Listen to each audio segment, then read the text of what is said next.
Welcome back to Intro to Philosophy 1010. Our book is The World of Philosophy, an introductory reader by Stephen Kahn, and we are going over Plato's Republic in this video, and this is for exam 5, and this will be covering part A, question 1, and part B, question 1. So part A, question 1 is of Plato, Hobbes, Marx, Mill, and Dewey, which presents the better argument of the relationship of the state to society, why and explain. And part B, number 1, is explain Plato's allegory of the cave. Okay, so let me close that out. Plato's Republic, the relationship of the, what was this, the philosopher to the state again? The relationship of state to society. Okay. So, Plato's Republic. This is really, I think, of all the books, this would be the foundation stone of academia itself, because Plato's school was in an olive grove north of Athens outside the wall called Academia. That's where we get the word, and he lays down in this book the curriculum for how to train the ruling elite. And it's a mathematical, primarily, education, also a physical education in the art of war and poetry, but he focuses on mathematics and geometry and astronomy. Astronomy and music are sister sciences, and his goal is to train a certain section of society, the people who are naturally fit, and it could be men and women, to have a philosophical realization of what he calls the idea of the good, which will enable them to govern the state justly. And justice, we'll see, is when each part of the state, each person, the state is divided into three parts: the rulers, the auxiliaries, or the rulers' helpers, and then the craftsmen and the farmers and everybody else. So, and each of these three parts is a mirror of the three parts of the soul, which they don't talk about in our segment. It's a pretty long segment from the Republic.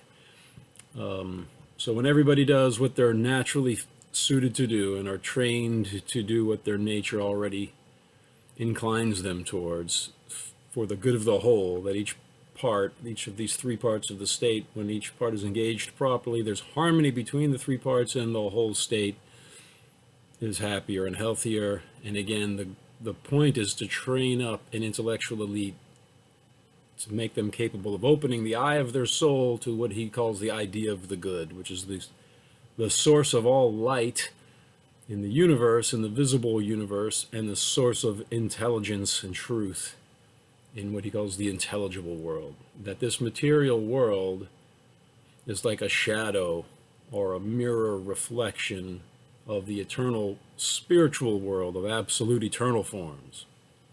And that's the cave allegory. So that's a brief summary of the Republic. We've got a lot of readings to go over in this section before the exam, so you know what, I'm just going to start reading bits and pieces, and then I'll explain as we go along. So on page 434, in the left-hand column, it starts out, suppose we imagine a state coming into being before our eyes. We might then be able to watch the growth of justice or of injustice within it. Don't waste any more time. So Socrates is speaking to a group of young men, primarily Plato's two brothers, Glaucon and Adimantas. And they are asking Socrates to define justice. What is justice? And Socrates says, I don't know, that's a hard question. And then he comes up with a plan. Well, maybe if we create what we consider to be an ideally just state, that will be like an expanded version of the individual soul. And so it'll be easier to see the constituent parts of the state, which mirror the constituent parts of the soul. And if we can find justice in a state, then we can extrapolate back to what is justice in each individual soul. So that's their plan. Let's just imagine an ideally just society for the purpose of defining justice. So, suppose we imagine a state coming into being before our eyes. We might then be able to watch the growth of justice or of injustice within it. So my notion is, said I, that a state comes into existence because no individual is self-sufficing. We all have many needs. But perhaps you can suggest some different origin for the foundation of a community. No, I agree with you. And I believe he's speaking to Glaucon at this point, because I know Adimantas steps in later on. Okay, so they build up the original state, and it's very simple at first. Page 435 on the left. Now let us build up our imaginary state from the beginning. Apparently it will owe its existence to our needs, the first and greatest need being the provision of food to keep us alive. Next we shall want a house, and thirdly such things as clothing. So one man will be a farmer, one a builder, one a weaver. Maybe we'll need a shoemaker too. So at a minimum our state will need 4 or 5 men. Okay, and then he goes on and says, yeah, we need a few more other things. Should our one farmer, for example, provide food enough for 4 people and spend the whole of his time producing corn? Or should he build a house, make his clothes, and make his own shoes? No, it would be better if he focused on farming and becomes an excellent farmer, and everybody else focuses on what they do, and then each can provide the other what they need. That's the idea. So there are innate differences which fit them for different occupations. So there's a philosophical claim. People have innate differences. You're not born identical to each other. Some people are more inclined towards an intellectual life. Some people are more inclined towards a military life. Some people are more inclined towards a mercantile life. Some people are fitted for manual labor. So that is it's a big claim, because others could say, no, everyone's born more or less equal, and it's dependent upon how you're nurtured. But Socrates, it's definitely saying you're born with innate differences, and then they should be trained and nurtured appropriately. So the little society they create starts to expand. He says, so quite a number of carpenters and smiths and other craftsmen must be enlisted. And then they're going to have merchants who can sail to other states to sell what they have and get what they need. But everything is kept simple. Some people will have to stay in a marketplace to exchange goods for others. And then on the left-hand column, 436, there are also the services of yet another class who have the physical strength for heavy work. Though on intellectual grounds they are hardly worth including in our society, hired laborers, as we call them, because they sell the use of their strength for wages. They will go to make up our population. So that seems pretty insulting to the working class. But brute physical labor, that's the last edition. So he says, then, well, Adimantas, all right, so then it was Adimantas he was speaking to. Has our state now grown to its full size? Perhaps. Then where in it shall we find justice or injustice? I have no idea, Socrates, unless it be somewhere in their dealings with one another. You may be right, I answered. Anyhow, it is a question which we shall have to face. All right, so here's how he describes the society he just created. And it seems kind of like an idyllic, peaceful society. Let us begin then with a picture of our citizens' manner of life, with the provision we have made for them. They will be producing corn and wine and making clothes and shoes. When they have built their houses, they will mostly work without their coats or shoes in summer, and in winter be well shod and clothed. For their food, they will prepare flour and barley meal for kneading and baking, and set out a grand spread of loaves and cakes on rushes or fresh leaves. Then they will lie on beds of myrtle boughs and bryony, and make merry with their children, drinking their wine after the feast with garlands on their heads, and singing the praises of the gods. So they will live pleasantly together, and a prudent fear of poverty or war will keep them from begetting children beyond their means. Here Glaucon interrupted me. You seem to expect your citizens to feast on dry bread. All right, so before I get into his famous accusation that this is a city fit for pigs, just when I was reading that, I put a little note on the side, hobbits. It just reminded me of the hobbits. So you have the garlands on their heads, like the followers of Dionysus. They're drinking wine and singing of the gods, laying out on leaves, and they're roasting acorns and things. So this is his idea. And notice, fear of poverty or war will keep them from begetting children beyond their means. So there's no mention of war. Because they're afraid to go to war, they live a relatively moderate and yet pleasant life. But Glaucon says, you seem to expect your citizens to feast on dry bread. True, I said, I forgot that they will have something to give it a relish. Salt, no doubt, and olives and cheese and country stews of roots and vegetables. And for desserts, we will give them figs and peas and beans, and they will roast myrtle berries and acorns at the fire while they sip their wine. Leading such a healthy life in peace, they will naturally come to a good old age and leave their children to live after them in the same manner. So then Glaucon responds infamously, that is just the sort of provender you would supply Socrates if you were founding a community of pigs. Well, how are they to live then, Glaucon? With the ordinary comforts, let them lie on couches and dine off tables and such dishes and sweets as we have nowadays. Ah, I see. We are to study the growth not just of a state, but of a luxurious one. Well, there may be no harm in that. The consideration of luxury may help us to discover how justice and injustice take root in society. The community I've just described seems to me the ideal one, in sound health, as it were. But if you want to see one suffering from inflammation, there is nothing to hinder us. Okay, so that's a very important point right there at the beginning of the Republic. We're seeking what justice is in the individual soul. Since that seems too difficult, the strategy is to expand the individual soul to an entire society. Now let's see if we can see the sections of society and where justice and injustice emerge. So the first society is this peaceful vegetarian society where they sip wine and sing of the gods. That's a city fit for pigs, says Glaucon. Okay, now we need one that suffers from inflammation, a feverish society, which will need perfumes, unguents, courtesans, sweetmeats, all in plentiful variety. We'll need gold and ivory and hunters and fishers, and moreover, he's going to say, we're going to need swineherds. There was no need for them in the original state, but we shall want them now, and a great quantity of sheep and cattle too, if people are going to live on meat. Of course, says Glaucon, and with this manner of life, physicians will be in much greater request, no doubt. The country, too, which was large enough to support the original inhabitants, will now be too small. If we are to have enough pasture and plow land, we shall have to cut off a slice of our neighbor's territory. And if they, too, are not content with necessaries, but give themselves up to getting unlimited wealth, they will want a slice of ours. That is inevitable, Socrates. So the next thing will be, Glaucon, that we shall be at war.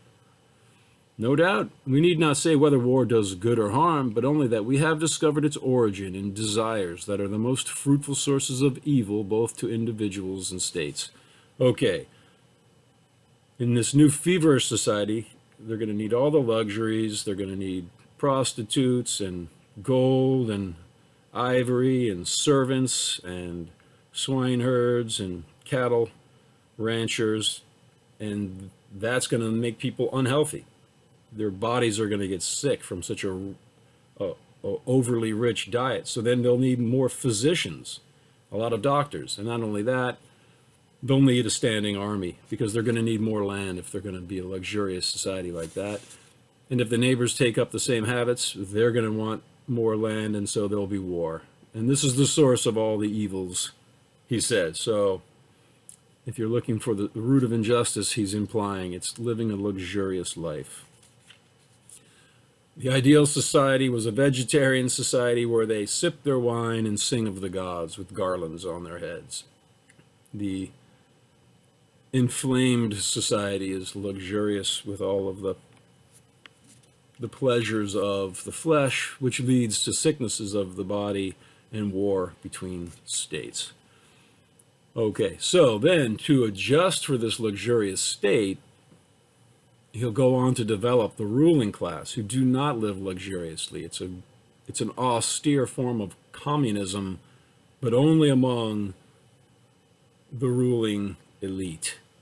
All the craftsmen and the merchants and the farmers and the laborers, they can have private property, they can have families, but the ruling elite, and they don't get into it too much in our selection. So it starts from the beginning, but it skips big chunks all the way near to the end of the Republic.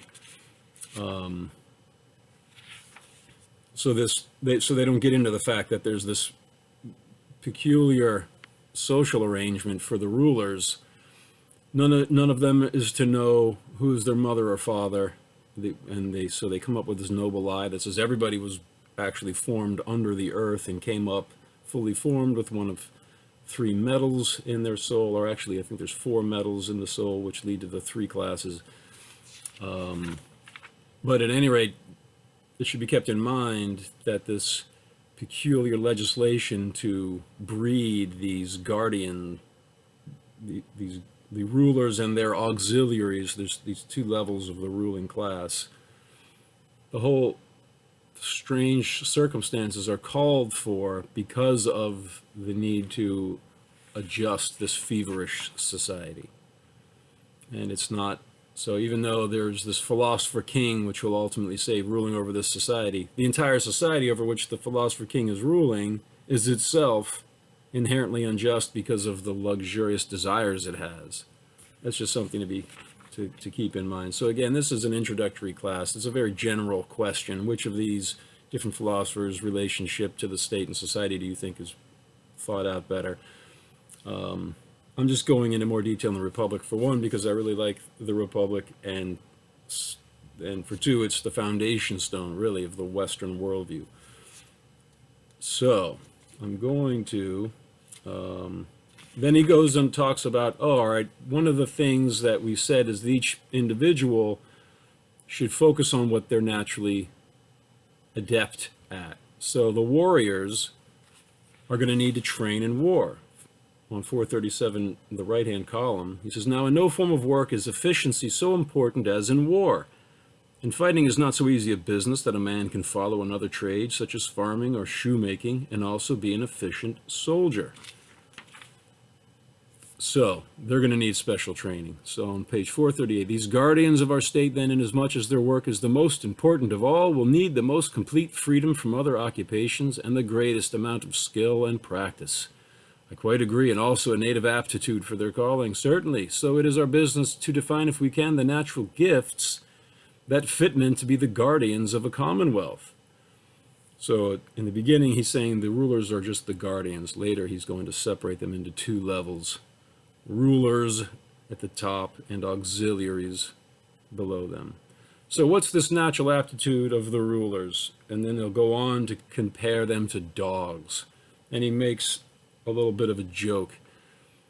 He says, on the one hand, we need them to be fierce to the enemies, and yet we don't want them to be pugnacious to each other, so they have to be gentle to each other. And yet those are two opposite qualities, which might seem that it's impossible.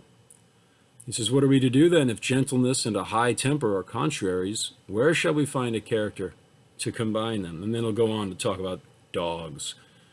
Look at dogs. They're, no matter how nice they are, they generally don't like strangers. If you have a dog in the house and the mailman knocks on the door, the dog might go berserk.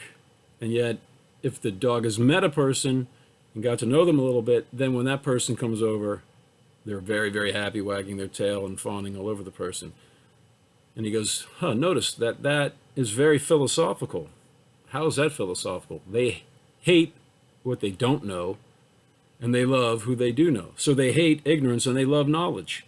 So it's a kind of a joke that he's making. He's comparing philosophers to dogs. But at any rate, he points out that if you can work with dogs, you can work with humans. They can be fierce towards strangers and calm and loving towards their own community. And that is this idea of dogs loving knowledge. That's what philosophy is, the love of wisdom. So it was just a little bit of a joke he's making there. So on page 439, how do you test these guardians? The left-hand column at the bottom. We shall have to watch them from earliest childhood and set them tasks in which they would be most likely to forget or to be beguiled out of this duty. We shall then choose only those whose memory holds firm and who are proof against delusion. Yes, we must also subject them to ordeals of toil and pain and watch for the same qualities there, and we must observe them when exposed to the test of yet a third kind of bewitchment, as people lead colts up to alarming noises to see whether they are timid, so that So these young men must be brought into terrifying situations and then into scenes of pleasure, which will put them to severer proofs than gold tried in the furnace. All right, so if you can be tested, do they become easily terrified? Are they easily tempted by seductive pleasures of the flesh? If after all of these harsh tests they come out unscathed, then they'll be worthy of being a ruler. And I think, my dear Glaucon, may be taken as an outline of the way in which we shall select guardians to be set in authority as rulers.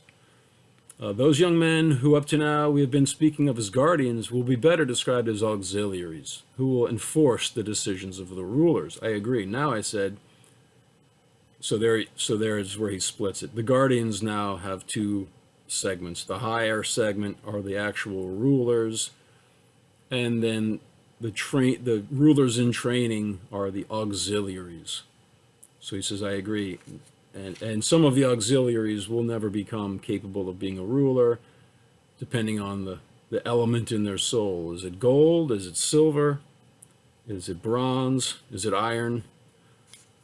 Was it brass? At any rate, we'll get to there on the noble lie that he talks about. So I agree. Now I said, can we devise a single bold flight of invention which may induce the community in general, and if possible the rulers themselves, to accept it? What kind of fiction? He says, well, here it is. Though I hardly know how to find the courage or the words to express it, I shall try to convince first the rulers and the soldiers, and then the whole community, that all the nurture and education which we gave them was only something they seemed to experience, as it were, in a dream. In reality, they were the whole time down inside the earth, being molded and fostered, while their arms and all their equipment were being fashioned also. And at last, when they were complete, the earth sent them up from her womb into the light of day. So now they must think of the land they dwell in as a mother and a nurse, whom they must take thought for and defend against any attack, and of their fellow citizens as brothers born of the same soil. You might well be bashful about coming out with your fiction. He says, no doubt, but still you must hear the rest of the story. It is true, we shall tell our people in this fable, that all of you in this land are brothers, but the God who fashioned you mixed gold in the composition of those among you who are fit to rule, so that they are of the most precious quality, and he put silver in the auxiliaries, and iron and brass in the farmers and craftsmen. Now, since you are all of one stock, although your children will generally be like their parents, sometimes a golden parent may have a silver child, or a silver parent a golden one, and so on with all the other combinations. So, here's the noble lie, which is created for the purpose of binding people together, to binding the community into one whole. All of you might have thought you were being nurtured and reared by your mothers and fathers, but in fact, that was just a dream. You were really being created under the earth, fully formed. You came out with all of your armor and everything prepared, and the God infused your soul with one of four metals: gold, silver, iron, and bronze. So that determines your caste. Are you a ruler, an auxiliary? Are you one of the craftsmen or farmers or merchants or laborers? But, and this is, I think, the egalitarian part of this noble lie, is that even if you were born with iron in your soul, you might have a child with gold in his or her soul, in which case your child should be put up to the ruling class. And the rulers, although they'll most likely give birth to children with the same element of the soul as they have, they might give birth to a child with a lower element, like silver or iron or bronze, in which case they should be cast down with no pity. And that is the justifying element here. And he says, they will appeal to a prophecy that ruin will come upon the state when it passes into the keeping of a man of iron or brass. Okay, so I keep saying bronze, but it's iron or brass. Such is the story. Can you think of any device to make them believe it? Not in the first generation, but their sons and descendants might believe it, and finally the rest of mankind. So Sparta had a similar noble lie where, I should have researched it again, but I believe it was Cadmus. He threw dragon's teeth into the soil, and those dragon's teeth grew into the Spartans. So Plato admired the discipline and austerity of the Spartans. And this is similar to how he's imagining this ruling caste within this society. And they're supposed to believe this myth. It's not, oh, the rulers are going to create up a religion with which to manipulate the masses. This fiction is primarily supposed to convince the rulers. And it's supposed to engender in them, first, a love of everyone in their society, because they're all born from the same mother, literally the soil of the city-state. And then secondly, it's supposed to make each one satisfied with their position on the caste system, on the hierarchy, on this pyramid of people, with the rulers at the top and the philosopher king at the very pinnacle. Okay, so on the left hand, column 440, you remember how when we first began to establish our commonwealth, and several times since, we have laid down as a universal principle that everyone ought to perform the one function in the community for which his nature best suited him. Well, I believe that the principle, or some form of it, is justice. So what is justice was the original question, and here we have the first definition, is when everyone ought to perform the one function in the community for which his nature best suited him. That's justice. Over on page 441, top of the left-hand column, where there are three orders then, any plurality of functions or shifting from one order to another is not merely utterly harmful to the community, but one might fairly call it the extreme of wrongdoing, and you will agree that to do the greatest of wrongs to one's own community is injustice. Surely this then is injustice, and conversely, let us repeat that when each order, tradesman, auxiliary, guardian, keeps to its own proper business in the commonwealth and does its own work, that is justice, and what makes a just society. So one point that I'm just going to mention again, which was skipped over in our segment, is the idea of the tripartite soul, the three parts of the soul: the intellectual part, the passionate part, and then the appetites. They correlate to the ruler, the auxiliary, and the tradesman. So the rulers are the intellectual part. The auxiliary is the passionate part. They get angry and they obey the ruler's command like a sheepdog protecting the sheep, who are the tradesmen and the craftsmen, who are mostly guided by their bodily appetites. The auxiliaries keep them in line, but also protect them from foreign invaders. And so there's three, but each soul has these three parts. Everyone has bodily appetites. Everyone has a passionate nature, and everyone has an intellectual nature. But what's the proportion of those? That determines your caste. This is very similar to Hinduism, with the three modes of nature, or the three gunas, which is sattva guna, that's the intellectual nature; raja guna, that's the passionate nature. Raja means king; and tamaguna, which is ignorance, which is bodily appetites. All right, so continuing on 441, then our next attempt, it seems, must be to point out what defect in the working of existing states prevents them from being so organized, and what is the least change that would affect the transformation into this type of government. A single change if possible, or perhaps two. At any rate, let us make the changes as few and insignificant as may be, by all means.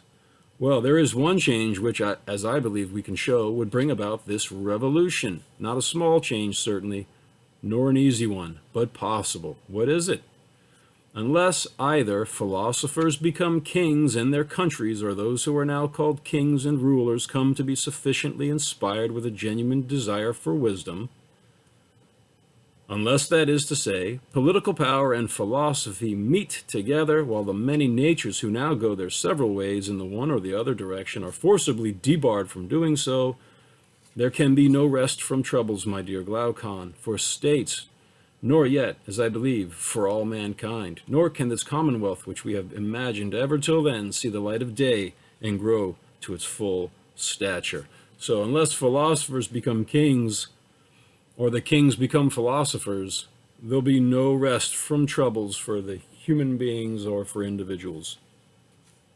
So, after saying that, Adimantus comes back on the scene. Here, Adimantus interposed, as a matter of plain fact, the votaries of philosophy, when they carry on the study too long, instead of taking it up in youth as part of a general culture and then dropping it, almost always become utterly worthless, while even the most respectable are so far the worse for this pursuit you are praising as to become useless to society.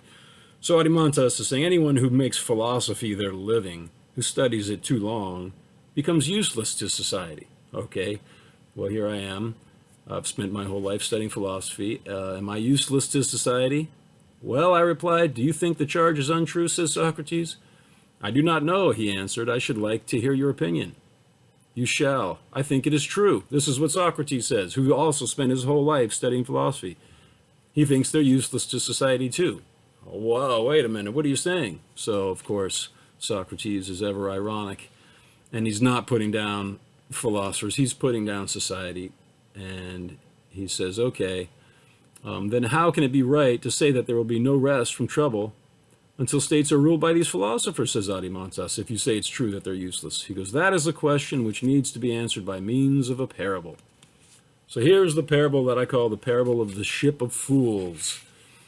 And this is a criticism of politics in general, but especially democracy. And having said that, I'm just going to go briefly back to page 434, the introductory remarks by Stephen Kahn. At the last paragraph, he says, this excerpt ends with one of the most famous passages in the history of philosophy, the parable of the cave. But what he's about to say about the parable of the cave also applies to the ship of fools parable. This story is intended to reveal why those with knowledge are reviled by others. You should be compelled to rule, yet should be compelled to rule so as to promote the good of all. Never has democracy been challenged in a more compelling fashion, and developing a satisfactory response surely tests one's philosophical powers. So Plato did not like democracy. His master Socrates had been executed by the majority. So democracy is the enemy of philosophy for the most part, in Plato's opinion. And this is his description of states in general, but especially of democratic states. And he talks about the master of a ship and all the sailors. So the master of the ship is the majority, the masses who need to vote for the ruler. And the sailors begging the master to be given control of the ship are the politicians.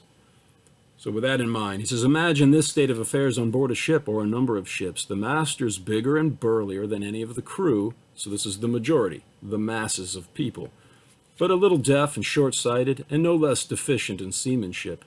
The sailors are quarreling over the control of the helm. Each thinks he ought to be steering the vessel, though he has never learnt navigation, and cannot point to any teacher under whom he has served his apprenticeship. What is more, they assert that navigation is a thing that cannot be taught at all, and are ready to tear in pieces anyone who says it can. Meanwhile, they besiege the master himself, begging him urgently to trust them with the helm. So we are right now in election season. This is November 6, 2020. The election is still in dispute. There has been a lot of urgent begging by politicians for the vote of the majority.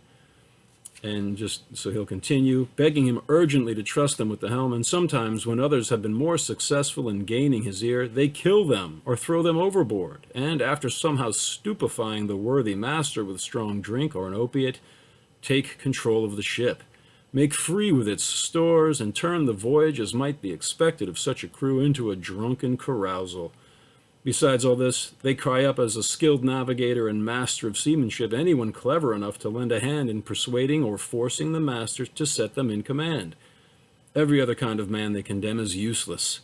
They do not understand that the genuine navigator can only make himself fit to command a ship by studying the seasons of the year, sky, stars, and winds, and all that belongs to his craft.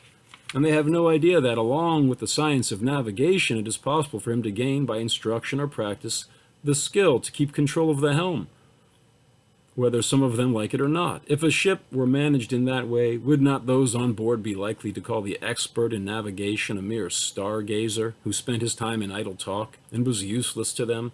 All right, so there's his answer. The reason philosophers are useless to society is because society considers the qualified rulers to be the people who are capable of cajoling and seducing the masses into voting for them. That is what they call political science. How do I seduce and trick the dim-witted masses to give me power?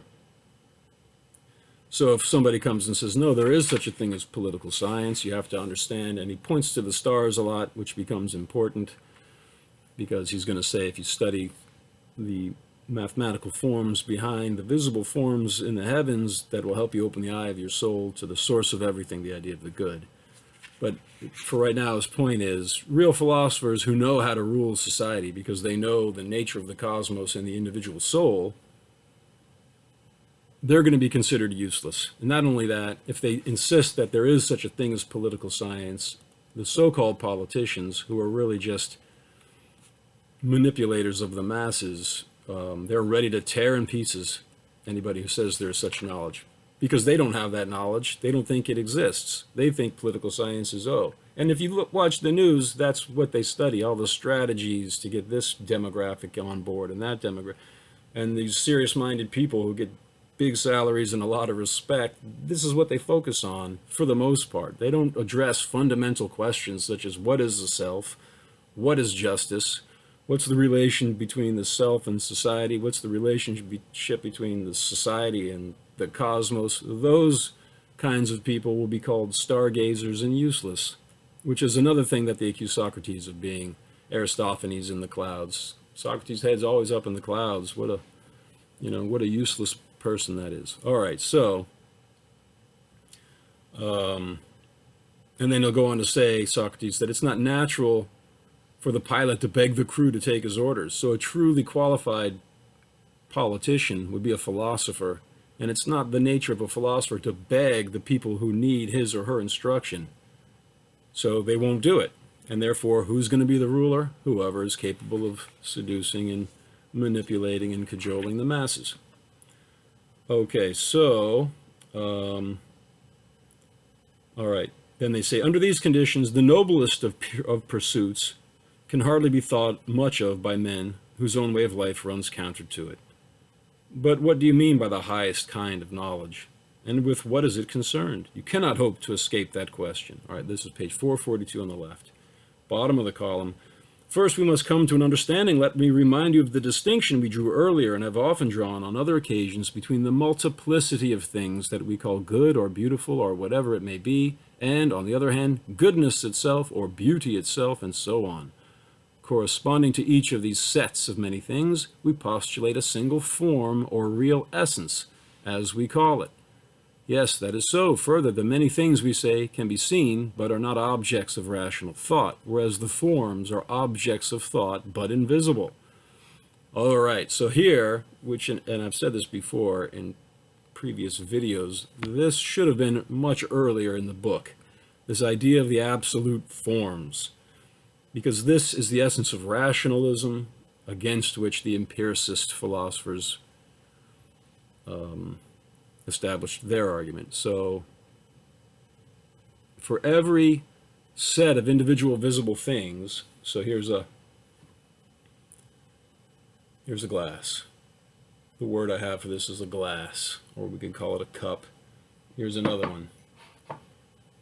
All right, so all of these visible containers for liquid can be categorized under one form in my mind. And now I can't see the perfect essence or concept of a liquid container in my mind, but all of these exist because they participate in the form of cup. So Socrates believed there's two levels of reality: the visible world, and which is filled with ever-changing physical forms that are never exactly the same from one moment to the next. But all of these physical forms, they get their reality by being projected from the eternal, invisible yet intelligible forms that you can only understand with your mind. All the trees on the earth exist because they're being projected from some absolute idea of tree. We saw Sartre talk about, his claim was that existence precedes essence. Essence is the ideal form. He used the paper cutter example. when you want to make a paper cutter, which is a big lever with a sharp edge to cut through paper, you have the idea of what you need to do and what you want to make first, and then you make it.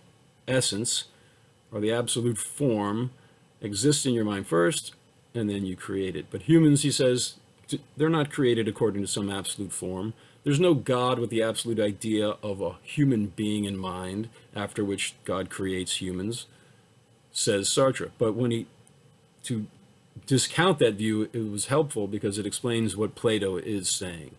These absolute ideas, they all exist in the supreme idea of the good. And later philosophers like St. Augustine would interpret the idea of the good as God, the personal God. So all of these subsidiary absolute ideas like beauty and justice, and then the physical things, tree and rabbit and whatever other word you can think of corresponds to some absolute form, they all exist as ideas in the mind of God. And furthermore, according to Plato, in other dialogues, as well as in the Republic, all of these absolute ideas exist literally at the outermost sphere of the universe. And when you die, your soul can go out there and stand on the outside of heaven and see justice itself and beauty itself and all of these absolute forms. And so I mention that because it is very similar to string theory, which I mention frequently. String theory is the end result so far of the academic discipline of mathematical astronomy, which was established here in this book, The Republic. So I wrote a book called Psyche and Singularity, which I based on my dissertation, which was entitled Psyche Equals Singularity, showing how the holographic string theory, which was developed in the early 1990s by Leonard Susskind and Gerard 't Hooft, very closely mirrors the cosmology that Plato describes in his dialogues, which seems more than a coincidence given the fact that holographic string theory is the end result of the academic tradition stemming from Plato's Republic.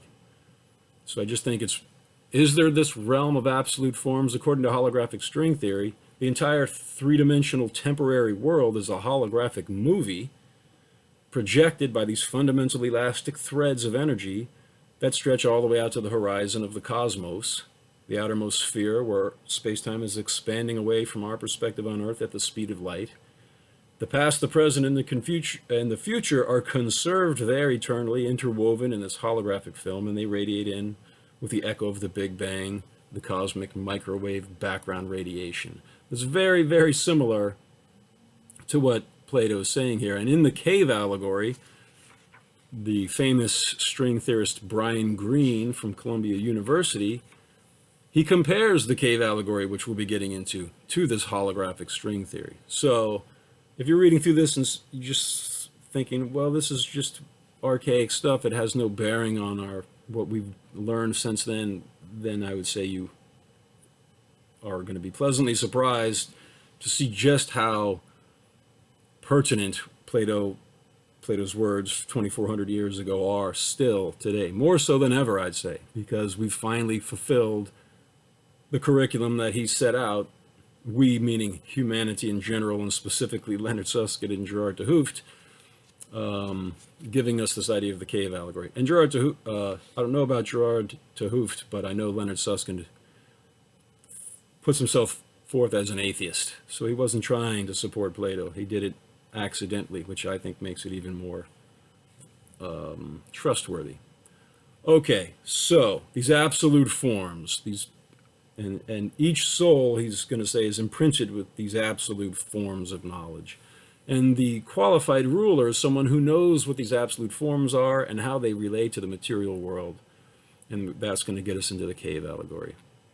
Okay, so then he'll go on to say, the God who created us, notice how much attention he paid to our eyes. He says, well, look at it this way. This is 442, the right-hand column. Hearing and sound do not stand in need of any third thing, without which the ear will not hear, nor sound be heard. And I think the same is true of most, not to say all of the other senses. Can you think of one that does not require anything of the sort? All right, so his point is this. Hearing and sound do not stand in need of a medium through which the ear can hear it. But in fact, it does. Air. Sound is a There's a percussion wave through the air, so this is a scientific mistake. But what he's going to point out is that for your eyes, you need light. You can hear things whether it's light or not, the same, but you can't see things without light. And this is all important for his description of the idea of the good, the source of knowledge. So naturally, I mean what you call light. And if light is a thing of value, the sense of sight and the power of being visible are linked together by a very precious bond, such as unites no other senses with its object. And of the divinities in the sky, is there one whose light above all the rest is responsible for making our eyes see perfectly and making objects perfectly visible? The sun. Okay, and the sun is not vision, but it is the cause of vision, and also is seen by the vision it causes. Yes? It was the sun, then, that I meant when I spoke of that offspring which the good has created in the visible world, to stand there in the same relation to vision and visible things as that which the good itself bears in the intelligible world to intelligence and intelligible objects. Okay. So then he'll go on to describe what's called the divided line, where he divides reality into 4 sections. So at first he says, imagine a line, now divide it into 2 unequal sections, and then divide each of those sections in the same proportion, so that the bottom smallest section, he says, is the realm of shadows and reflections on water and in mirrored surfaces. So 2-dimensional reflections of objects on the next level up, which are 3-dimensional physical objects, of which their shadows and reflections exist on the next level down. So that's the visible realm. It's got 2 levels: actual physical objects, 3-dimensional physical objects, and their 2-dimensional shadows at the bottom.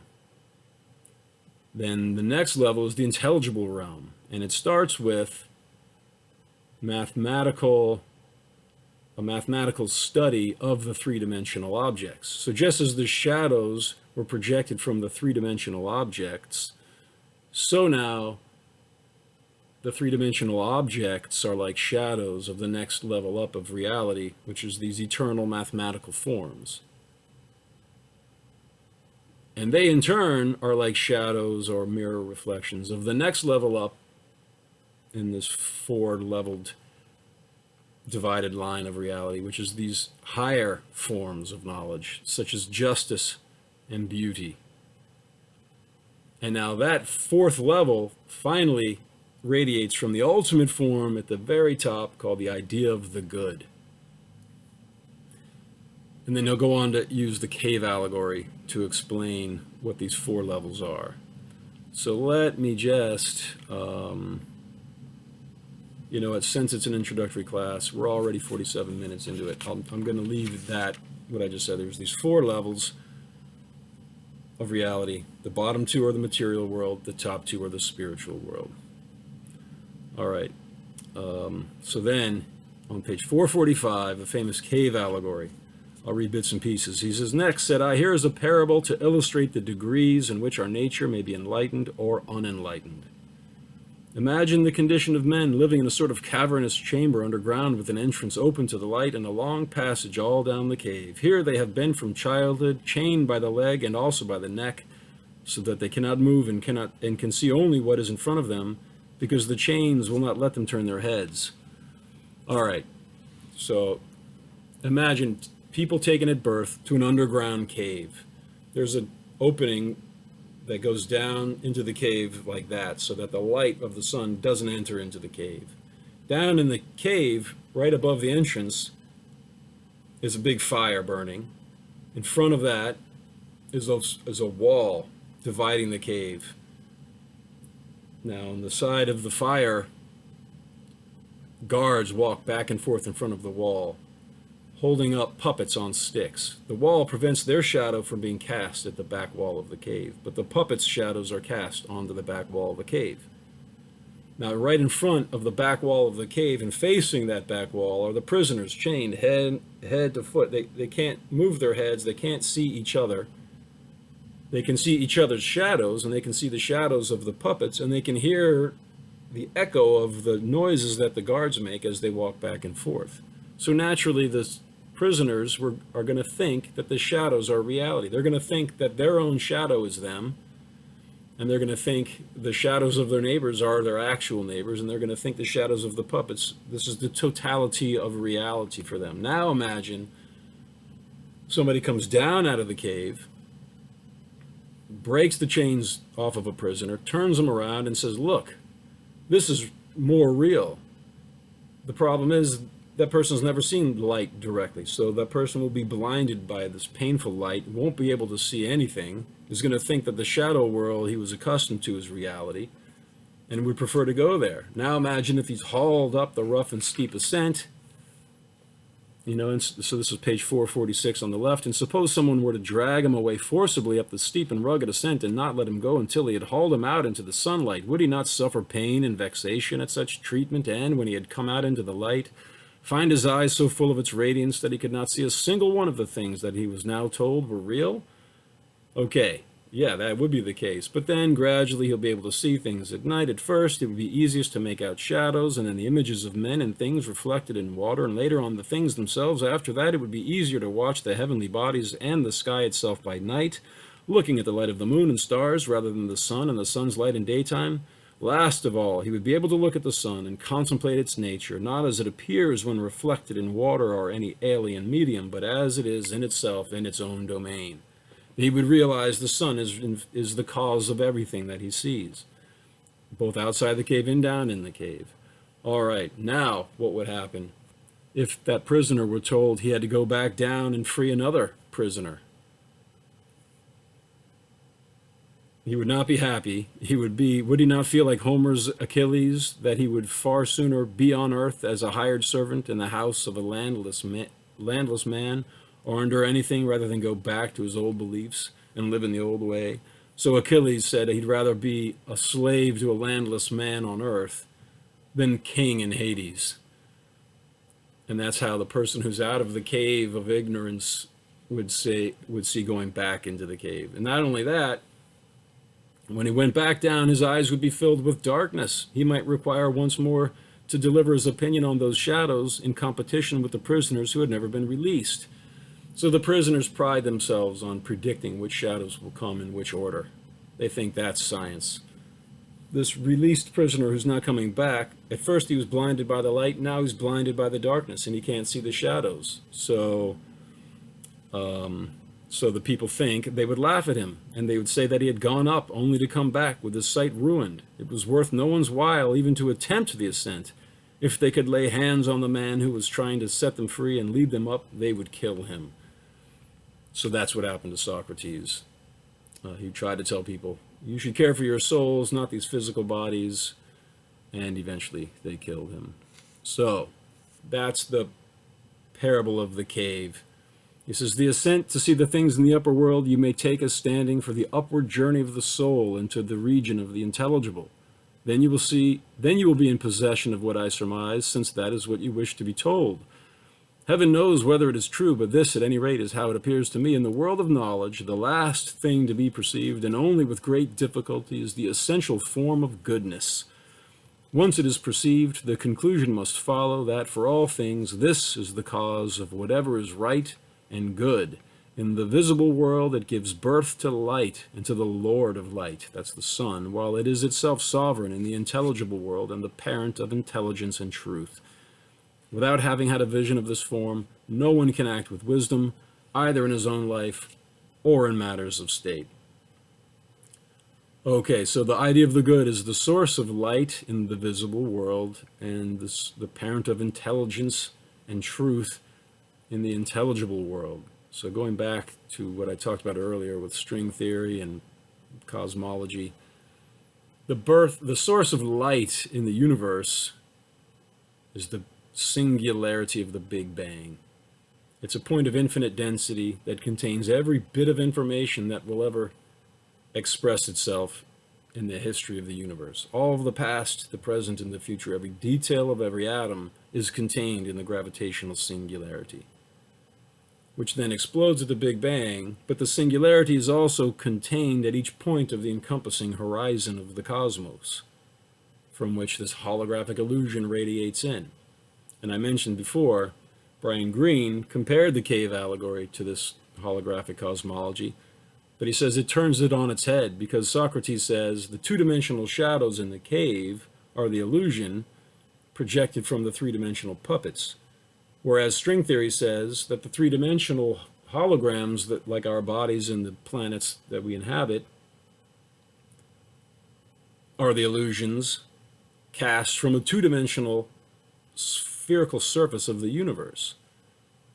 And that he seems to have a good point, but the thing is, according to near-death experiences like the one at the end of the Republic, called the Myth of but also many others, like Carl Jung's famous near-death experience from his recounted in his biography, Memories, Dreams, Reflections, and many others, is fairly common. People say, oh, I died. My consciousness rose above my body faster and faster and faster until I felt myself hurtling down a dark tunnel towards a point of infinite light.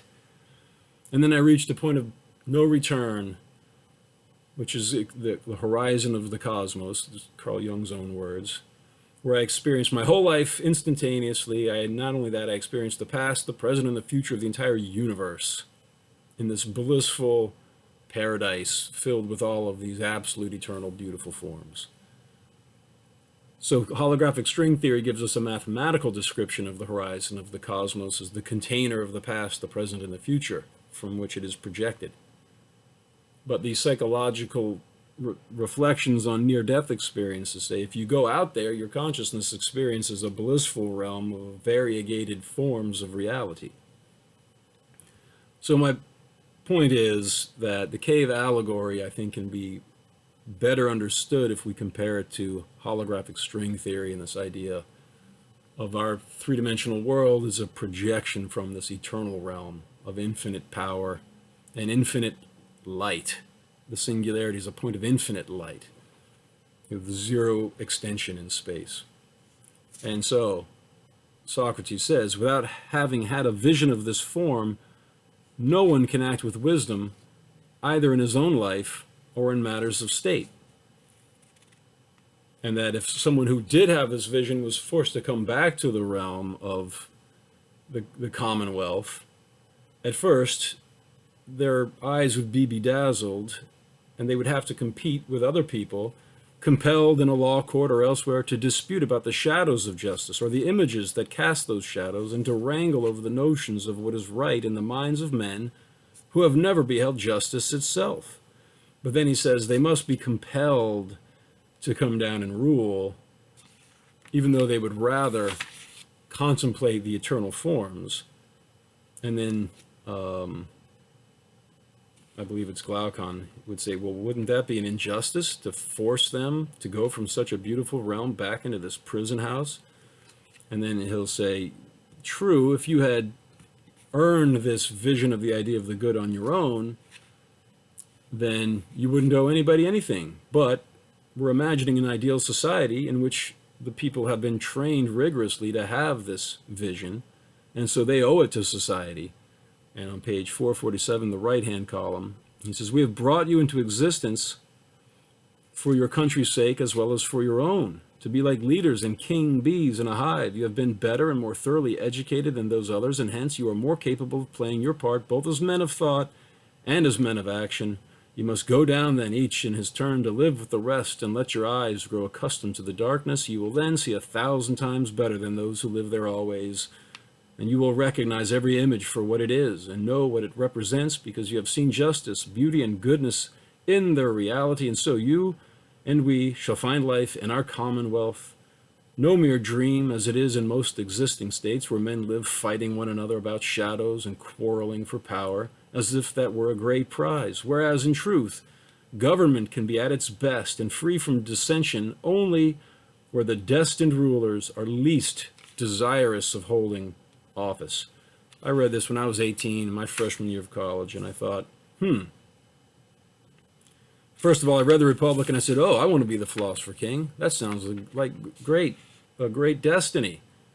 But then I read this and I'm like, well, wait a minute. If you want to be the philosopher king, then you're not qualified to be the philosopher king, because the true ruler wants least of all to rule. So, continuing, he says at the bottom of the right-hand column, 447, then will our peoples refuse to listen and to take their turn, at sharing in the work of the community, though they may live together for most of their time in a pure air. So will they? No, they won't refuse. He says, no, it is a fair demand, and they are fair-minded men. No doubt, unlike any ruler of the present day, they will think of holding power as an unavoidable necessity. Yes, my friend, for the truth is that you can have a well-governed society only if you can discover for your future rulers a better way of life than being in office. Then only will power be in the hands of men who are rich, not in gold, but in the wealth that brings happiness, a good and wise life. All goes wrong when, starved for lack of anything good in their own lives, men turn to public affairs, hoping to snatch from thence the happiness they hunger for. They set about fighting for power, and this internecine conflict ruins them and their country. The life of true philosophy is the only one that looks down upon offices of state and of access to power. And access to power must be confined to men who are not in love with it. Otherwise, rivals will start fighting. So whom else can you compel to undertake the guardianship of the Commonwealth, if not those who, besides understanding the best principles of government, enjoy a nobler life than the politicians and look for rewards of a different kind? There is indeed no other choice. Okay, so that's the end of our selection. So let me just go over again these questions here. Part A, this is exam 5, of Plato, Hobbes, Marx, Mill, and Dewey, which presents the better argument of the relationship of the state to society. Why? And explain. So what does Plato, through Socrates, how does he explain the relationship of the state to society? Well, the state should rear and educate the individual citizens, divide them into a caste system, first of all, with this noble lie, to get the more philosophically inclined people at the ruling helm of the state. And that those rulers will have to be educated in this philosophy of, which is called the two worlds philosophy, that this material world of temporary forms is a kind of a shadow projection or reflection of the eternal intelligible world of absolute eternal forms, culminating with the idea of the good, which is the source of light and the source of consciousness. And as I pointed out, I think the gravitational singularity has a lot of these attributes. So he says, if you don't have an elite class educated to open the eye of their soul to see this idea of the good, which contains all of the other absolute forms from which the material world is projected, then they're going to be hungering in their soul for happiness. And if they take to politics, it will be for the purpose of making themselves happy, most likely by plundering the stores of the state for their own personal wealth. So the true ruler has a blissful self-realization of the idea of the good, and now no longer wants to roll around in the mud with the politicians slinging mud at each other. Therefore, they must be forced to enter into this realm. And only when the people who rule society are least desirous of doing it because they have a happier life at their disposal can you have a just society. All right, and then the other question for part B is explain Plato's allegory of the cave. So we'll go over that very briefly. So imagine, he said, prisoners at birth taken down into a subterranean cave, shackled head to foot to face the back of the cave. Behind them is a wall, and behind that wall are guards who carry puppets up on sticks. And above the entrance to the cave is a blazing fire that casts the shadow of the puppets on the back wall.